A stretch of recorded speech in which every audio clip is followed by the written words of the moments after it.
Okay, welcome back, class. And today we are going to finish up Chapter 8 with the topic of, drum roll please, credit cards. So we're going to understand credit cards. Credit cards, I'm going to tell you right now, are bad. Okay, so we're going to find the interest, the balance due, and the minimum monthly payment for credit card loans. 2, we're going to know how to understand the pros and cons of using a credit card. And 3, understand the difference between credit cards and debit cards.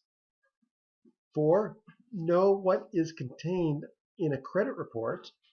And 5, understand credit scores as measures of credit worthiness. Okay, so now, credit cards are known as what's called an open-end installment loan, which means they go on forever. It's also called revolving credit. Okay, open-ended loans differ from fixed installment loans, such as cars and mortgages, because that there is no schedule for the payments in a fixed amount of period. You can keep the credit card and pay on it for forever.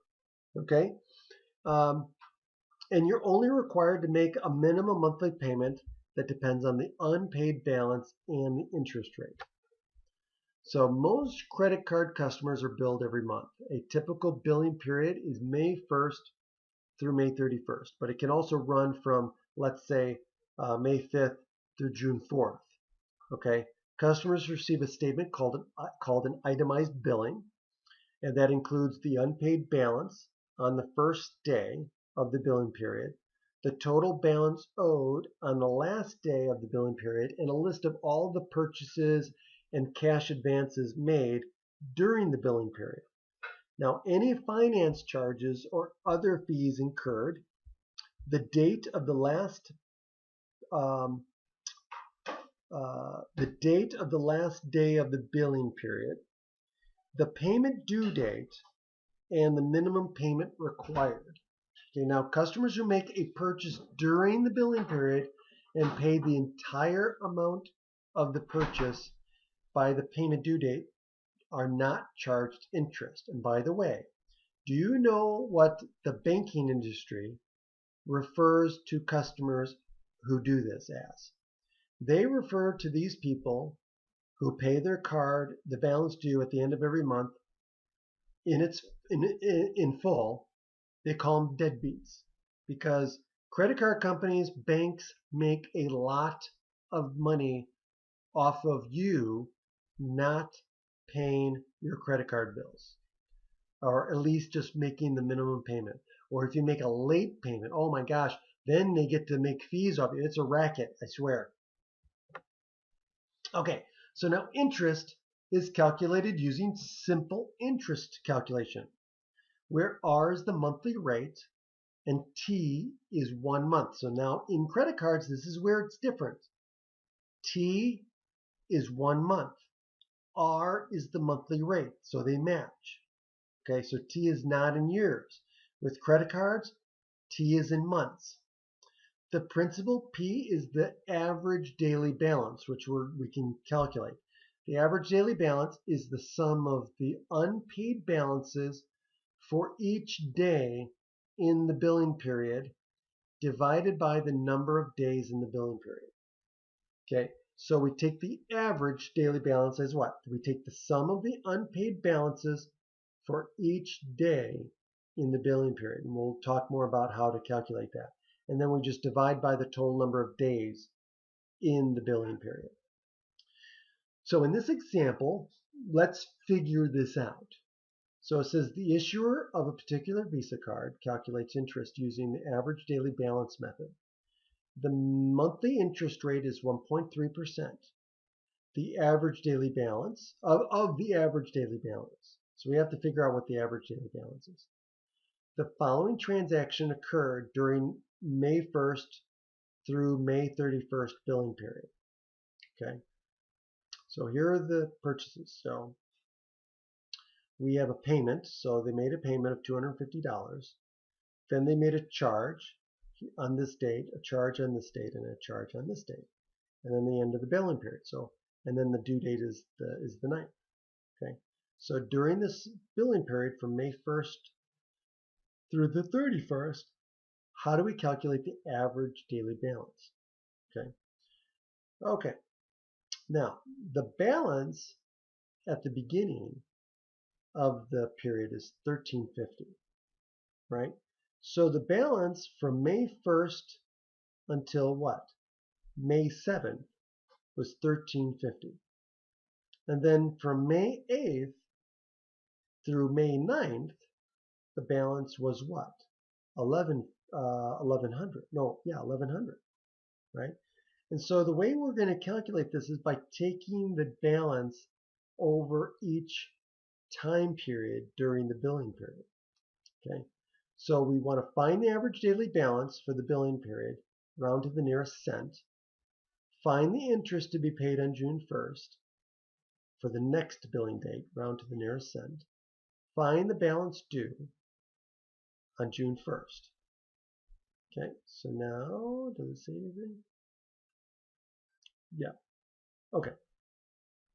Now this credit card requires a $10 minimum monthly payment if the balance due at the end of the billing period is less than $360. Okay. Otherwise, the minimum payment is going to be 1/36 of the balance due at the end of the billing period, rounded up to the nearest whole dollar. Okay.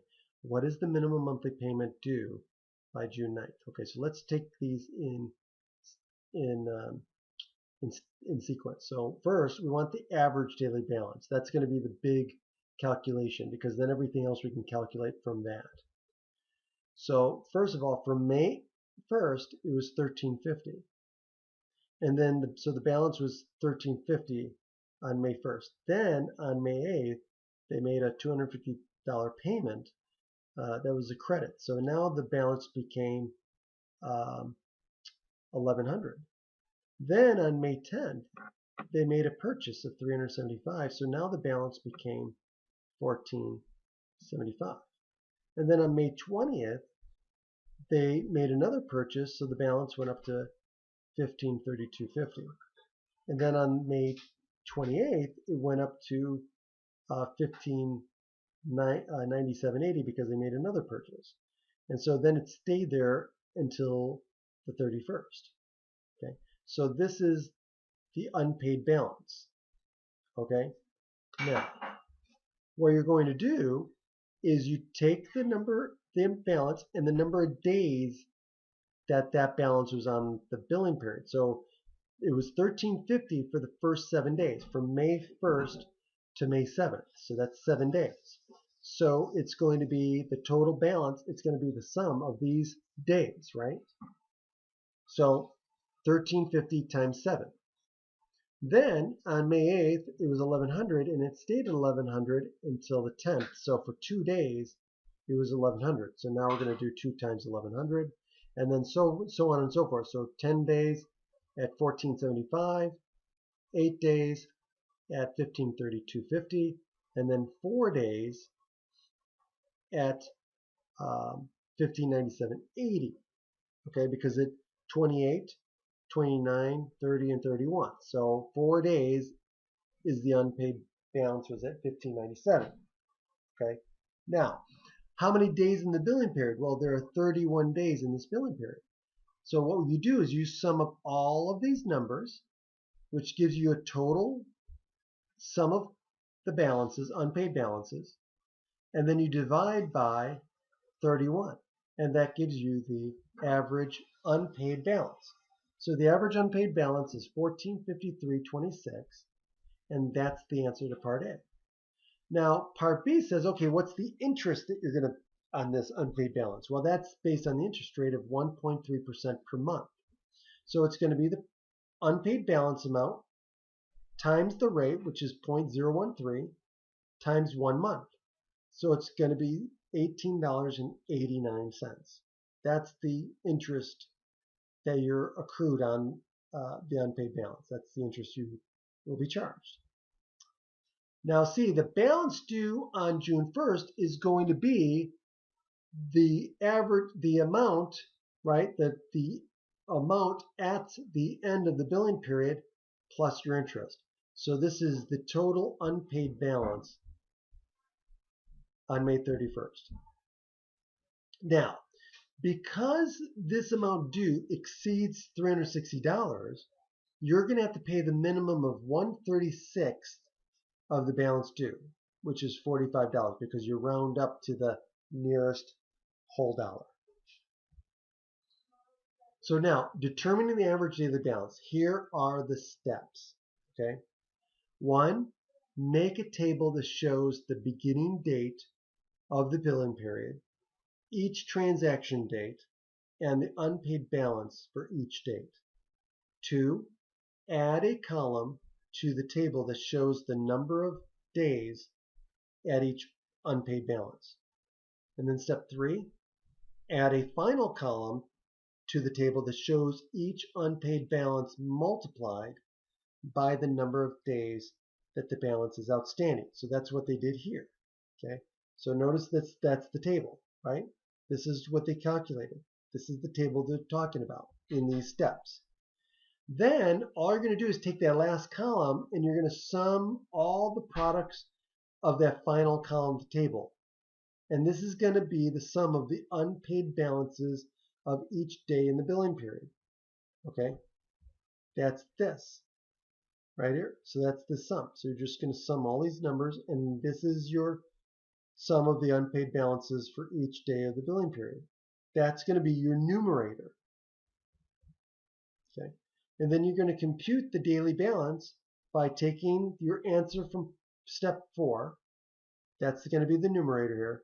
And then dividing by the total number of days in the billing period, which you get from adding these numbers. And that's it. Now, the advantage of a credit card, you get to use the product before you actually paying for it. No interest charges by paying the balance due at the end of each billing period. Most people don't do that. Responsible use is an effective way to build good credit score. Okay. See page 568 on credit scores. No need to carry around large amounts of cash. More convenient to use than checks. Offer consumer protections. If there is a disputed or fraudulent charge on your credit card statement, let the card issuer know, and the amount is generally removed. Provide a source of temporary emergency funds. Oh my gosh. Okay, I'm going to have a couple of comments. So all of these things, you can get the same thing with a debit card that's attached to your checking account. You get the same protections from a debit card as you do from a credit card. Do not let anybody tell you different. If they do, they don't know what they're talking about. Okay? Your Visa debit card or your MasterCard debit card gives you the exact same protections as a credit card. Okay? Now, the one thing is that it doesn't increase your credit score, but credit scores are overrated. Okay? Also, using a debit card means that, hey, you can't buy something unless you have the money for it. Okay? So it keeps you from getting into trouble with credit and debt. Okay? Which is one of the biggest reasons people do not have money in the bank, or who do not have control over their finances, or don't have basically retirement. I mean, it really affects your ability to save money and have to get your way on your way to retirement or to investing money. Provides a temporary source of emergency funds. Well, that's ridiculous. You should never, ever use a credit card for emergency funds. What you should have is an emergency account. Okay? Any good financial planner will tell you that you do not want to use a credit card as emergency fund or emergency fund. That's not what they're there for. Yet, most Americans, when you ask them, hey, what do you use for an emergency account? Most of them say, oh, I use my credit card. That is so bad. Okay? You should have a separate account that has 3 to 6 months of deposits, basically 3 to 6 months of your monthly expenses in there. So that way, if you ever lost your job or something, God forbid, happened, you would have a fund available, easily available for any emergencies. You do not want to use your credit cards for emergencies. Okay. Extend shopping opportunities to purchase over the phone and internet. You could do that with a debit card. Simple tasks like renting a car or booking a hotel room can be difficult or impossible without a credit card. You could do that with a debit card. Monthly statements can help keep track of spending. Some card issuers provide annual statements and aids. Well, you can do that with your debit card through your bank. May provide amenities such as free miles or travel. Stupid. Okay. This is just a way to get you to spend more money, and more money you don't need to spend. Okay. And the amount of money you need to spend on a credit card in order to earn enough money for free miles on travel is ridiculous. Okay. Useful as identification when multiple pieces of identification is needed. You can use your debit card for that too. Okay. High interest rates on unpaid balances. In 2000, the rates were as high as 30%. And by the way, there are no such thing as usury laws for credit cards. They can charge you any amount of interest rate that they deem fit. Okay. Usury is the excessive charging of interest rates that is illegal. There are no usury laws, do not apply to credit cards. No cap on interest rates. That's pretty much what I was just saying. Okay. The U.S. Senate defeated an amendment that would have imposed a 15% cap on credit card interest rate. You want to know why? Because credit card banks, credit card issuers make an obscene amount of money because most people do not pay off their credit cards at the end of the month. Most people pay the minimum payment. Okay. Your initial credit card interest rate is unlikely to go down, but it sure can go up. No cap on fees. They can charge you whatever they want for annual renewals, late fees, servicing fees. So $40 billion in profits in the U.S. on card issuers in 2008. And I'm sure it's more now. Okay. Issuers can hike fees at any time for any reason. Read the fine print of a credit card or agreement before you sign up. Most people don't even read them. Easy to overspend, right? Because it's not real money, right? People don't think of it as real money. It's like that's why casinos give you chips instead of money, because it's not real money, right? You don't even think about it. So paying something on a credit card, you don't even think about it. So it's easy to overspend or spend more than you would if it was, let's say, a debit card. Purchases with credit cards can create the illusion that you are not actually spending money. Okay. Can serve as a tool for financial trouble. Using a credit card to buy more than you can afford and failing to pay the bill off in full can result in serious debt. Fees and interest charges are added to the balance, which continues to grow even if there's no new purchases. So if you're just making the minimum payment, it will take you years to pay off a debt. Okay, and that's the minimum payment trap. Credit card debt is made worse by paying only the required minimum, a mistake made by 11% of credit card holders.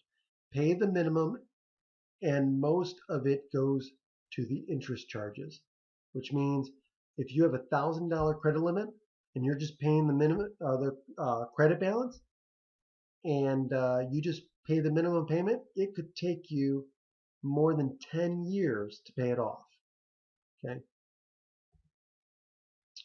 Debit cards offer the convenience of making purchases with a piece of plastic without the temptation of or ability of running up credit card debt. You can't spend money you don't have because the card won't work if the money's not in your checking or savings account. Debit cards have drawbacks. This is wrong. I'm telling you right now, this is absolutely wrong. Okay. All debit cards nowadays offer the exact same protections as a credit card. Okay. Now it is easy to rack up overdraft charges if your bank enrolls you in an overdraft protection program. Well, very easy. Don't enroll in an overdraft protection program. Which means that if you go and buy something and you don't have enough money in the bank, guess what? It will not go through. So easy fix, easy to avoid those. That means your card won't be turned down if you have insufficient funds. Okay? So again, but you're going to be charged. Now, you be spared the embarrassment of having your card rejected. Oh boy. Man, who wants to be embarrassed, right? I'd rather pay the $27 fee, right? You'd rather pay $27 fee and avoid the embarrassment? Sorry. I'd rather be embarrassed um, and not buy something that I don't have the money for. Now, debit card purchases should be treated like those for which you have a check. Record all transactions and their amounts in your checkbook, including any cash received from an ATM. Always keep track of how much money is available in your account. Your balance can be checked online or at an ATM machine. Okay. Okay, credit reports and credit scores. Now, as a college student, it is unlikely that you have a credit history. Maybe you do, probably you don't. Once you apply for your first credit card, your personal credit report will begin. A credit report contains the following information. Your identifying information. This includes your name, social security number, current address, and previous addresses. Also, your current employer, if you have one, and past employers. Record of credit accounts. This includes details about all open and closed accounts, such as when each account was opened, the latest balance, and your payment history. Public record information, if there are any, such as bankruptcy, judgments, those sorts of things.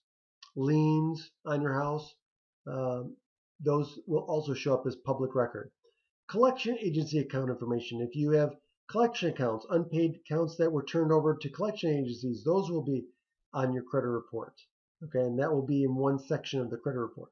Inquiries. These are if you ever asked for credit from a company or somebody ran your credit when you applied for credit, those are going to be listed here. Those stay on your credit report for 2 years and then fall off. Okay. Good credit will stay on your credit report indefinitely. Bad credit, like collections, will stay on your credit report for 7 years and then they fall off. If they don't fall off, you can dispute it and they're removed. Bankruptcies, judgments, those typically stay on your credit report for 10 years. Okay, and they negatively affect your credit. But as time goes on, the effect of your credit becomes less and less and less. Okay, but it takes a long time to repair your credit. So again, maintain good credit at the beginning. Make sure you pay your bills and you do things right, and you're fine. Now, I'll give you my personal opinion on credit later, but that's how credit scores work. Now, there are organizations known as credit bureaus. These are bureaus that collect information on your individual consumers and provide credit reports to potential lenders, employers, or let's say potential landlords.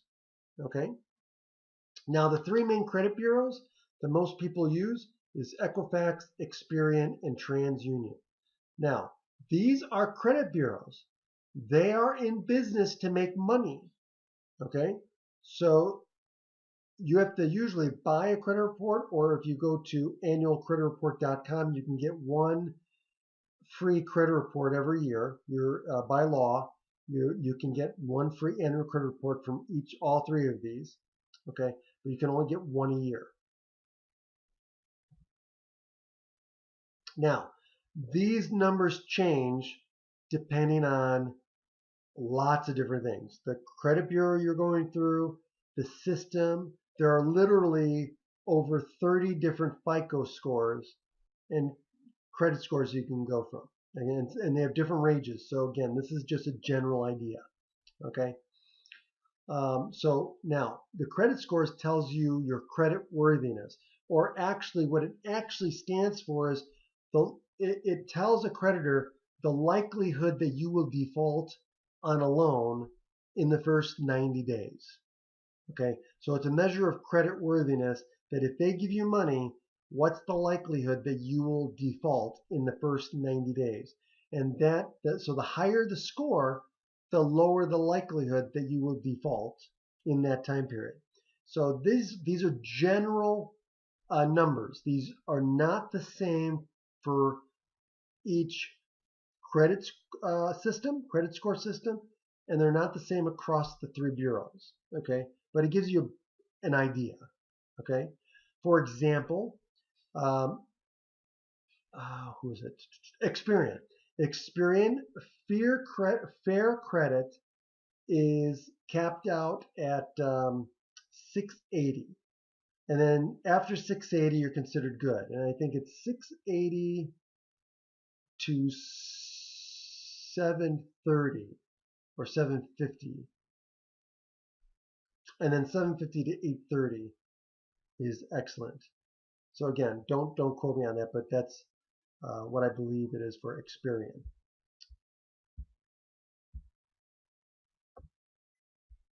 Okay, so that is the end.